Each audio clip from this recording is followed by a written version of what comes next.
Hey everybody, John, host of MGTOW is Freedom. Salut. I want to tell you guys thank you. I don't get to comment enough on videos because it's just been busy. And it's always busy in my life. I keep very busy, but I love doing these videos and talking with you guys. What I am shocked about, what I am out of my mind, uncontrollably just astounded by, is the stories that you guys share on here.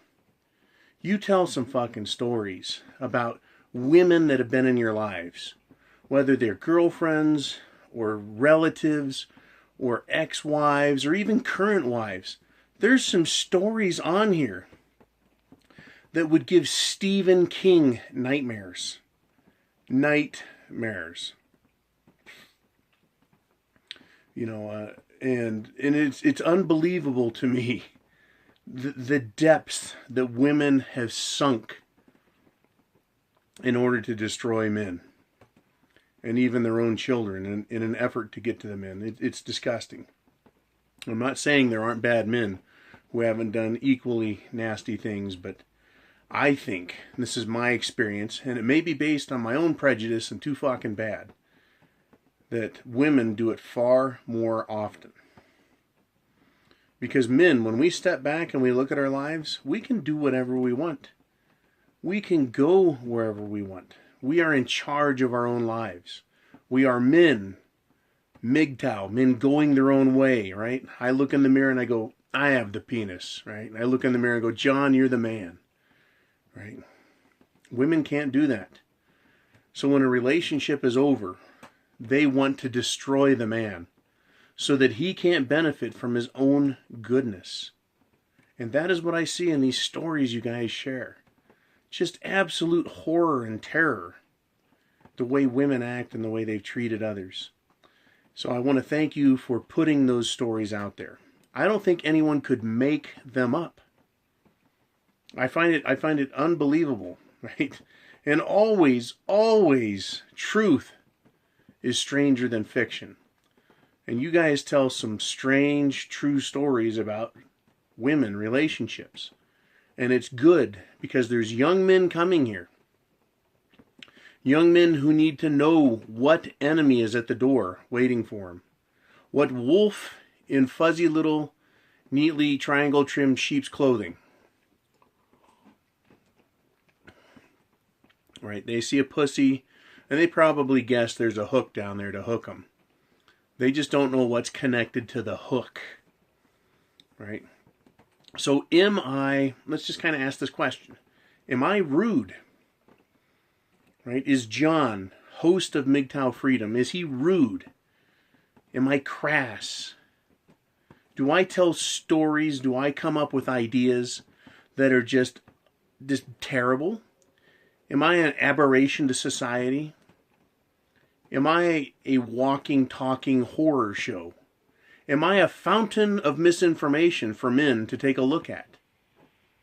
Right? Am I politically incorrect? I guess you could say I'm anything you want. You guys won't say that, but I'm sure the bitches would. And I have to note that whenever bitches have come on here, and it's been pretty rare, I'm surprised, they get pretty much hammered for it. This is not a fucking playground for them to come in and try their shit. You guys are too informed, and altogether you have way too much balls and backbone for any feminist to come out. It is very interesting to me that they even try. And maybe I'll address that later.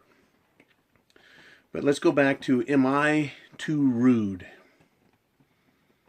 The answer is no. Fuck no. No fucking way, right? Am I too rude? Because when it comes down to it, what is my power? I have power over me, and that's the only power I choose to exercise. Professionally, I've been placed in charge of a great deal. I have a great deal of responsibility, and I operate within the law, and I operate within human decency. Human decency. It is not my job to observe political correctness. It is not my job to pander to feminists, minorities, That's not my job. It is not my job to dismiss logic and reason. It is not my job to accept logical fallacies. And so I do not. And a lot of people find that offensive, believe it or not.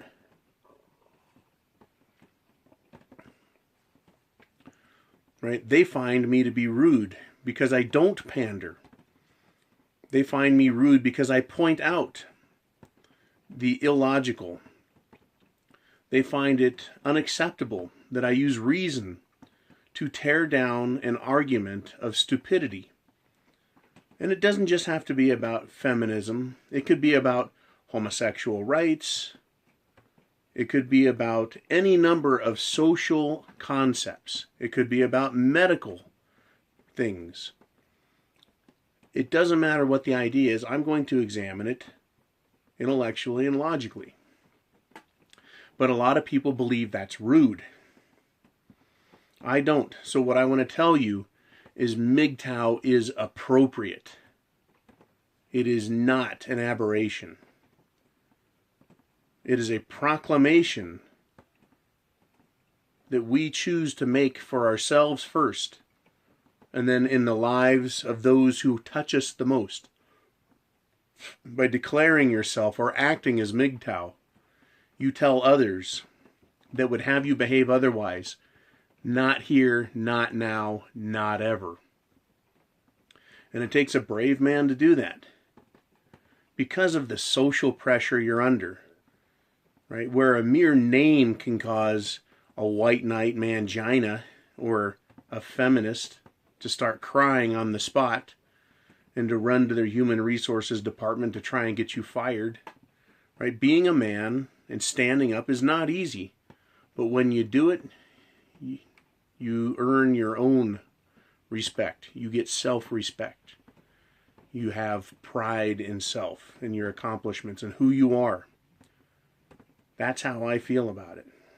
I don't feel rude when someone goes, "Oh my God, I can't believe you said that." And I'll say to them, and this is even in my profession, did I do or say anything wrong? Did I do or say anything that is not true? And if they wish to argue, I can argue the point and typically make it. Typically. It's an off day when I cannot debate my way into the winner's circle. But it's considered rude by many. After years of doing this, you would think that in a job people would stop challenging. And for the most part they do. But occasionally it comes up. It will come up where someone will want to throw down. And they are to be hammered into place by a man. Right? So is it rude? No. Being MGTOW is appropriate. Why? Because every time I take a piss, I look down and I've got two beefy balls. Right? I've got my cock. I go, "Oh yeah, that's right. You're the man. You have the penis." And I don't forget it. Everywhere I walk during the day, I remember that I'm a man. And I do not act stupid for it. Confident, yes. Some consider it arrogant, but that's only spineless, jelly-brained weaklings that get mad at a man for being confident or arrogant. That's what being a man is about. If you needed to build a bridge, would you go to the mealy-mouthed guy who's got his nose in the corner and say, "Hey, build me a bridge," and he'll be hiding, "I don't know." You don't want that fucking guy. Right? You want the guy, you go, "Can you build the bridge?" And he says, "I can build that bridge. What kind of bridge do you want? I'll make it happen." Arrogant? You got to be a little bit arrogant, right? But it's not an easy world. And I think men have been told, it's better not to talk. It's better not to speak up. Just back off and leave everyone else alone, right? You don't have to get into it. You can just go away, right?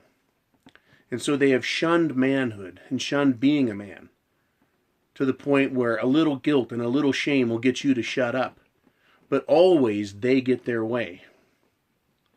But when you stand up, when you act like a man, think like a man, and apply it, the feminists learn their place. The manginas and white knights learn their place. In a small story I'll share with you, the place where I work has a bar, right? It's a destination type resort type hospitality situation, right? And I was walking through the bar, and there was two people in scrubs sitting at the bar, a man and a woman, both nurses. And I said, "Hey, do you work at the hospital, in town here, this end of town?" And he said, "Yeah, that's where we work. We come over here after our shift, and we like to have a drink." And I had a laugh because my ex-wife works at the same hospital.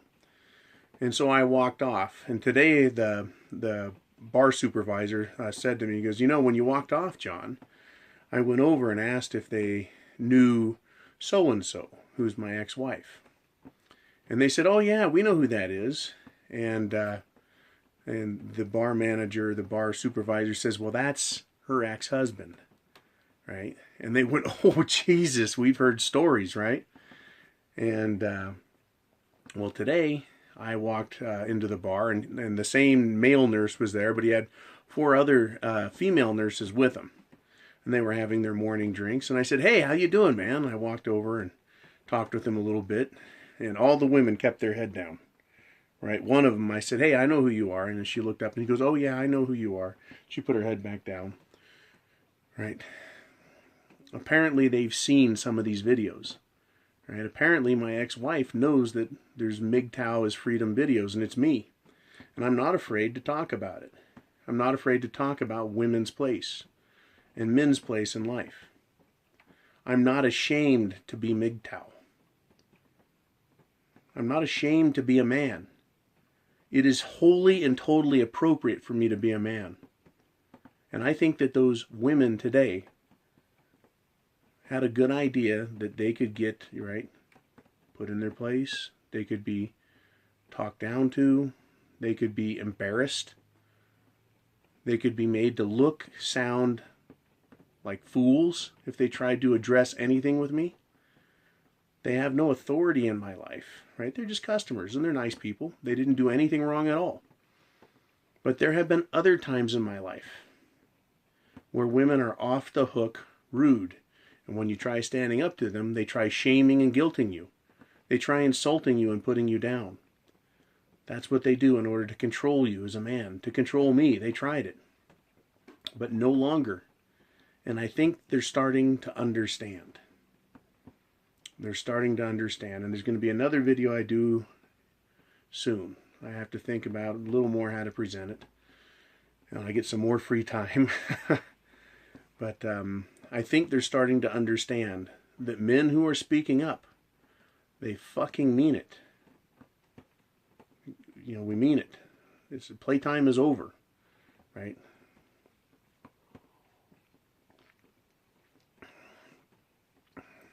The band was paid, right? Now it's time to finish the song. And they're going to have to dance to the tune that they asked for. That's what MGTOW is about. It's about waking men up. Letting them know you can go your own way. Right? I'm not ashamed to be a man. Being a man is wholly and totally appropriate. And it can exist in this mamby-pamby, multicultural, limp-wristed, overly feminized bullshit society. Right? They haven't destroyed it totally because it's right here. And it's right here. And you guys have it too. As always, I like to talk about things, and I also like to encourage. I like to encourage men to be men. The more of us that are, the more of us that act, the more of us there will be. It's a man's world. Take it back. And that's what you guys are doing. You guys are in the vanguard at the start of this movement. Once again, there'll be more on that later. If you haven't done it, subscribe. Okay? Just subscribe to the channel. And then click that little bell next to it, right down here. Right? That's to give you alerts. If you don't know that, it'll send alerts anytime this channel puts a video out. And share this video with young men, old men, men who may get married. There's boys growing up right now don't know that they're supposed to act like men. every feeling and fiber inside of them tells them to, that they should not shut up, that they should not put up with the crap that's going on, right? That they don't need to be quiet about being a man. But they keep getting hammered on. When they find out there's an entire movement full of mature men, intelligent men, men with backbones and spines who are not ashamed, then they can feel more encouraged to grow up and be men and act like men rather than hiding in the shadows, right? And being afraid for being what they are and what they were born as. For fuck's sake, right? I was born a man. Don't tell me I can't be one. And don't try and change what I am. And don't try and redefine what a man is. I know what a man is because I am one. And I don't know if it could be expressed in any more clear sentiment than that. So here's to being a man. Semper Fi. Always faithful. You guys have a good day.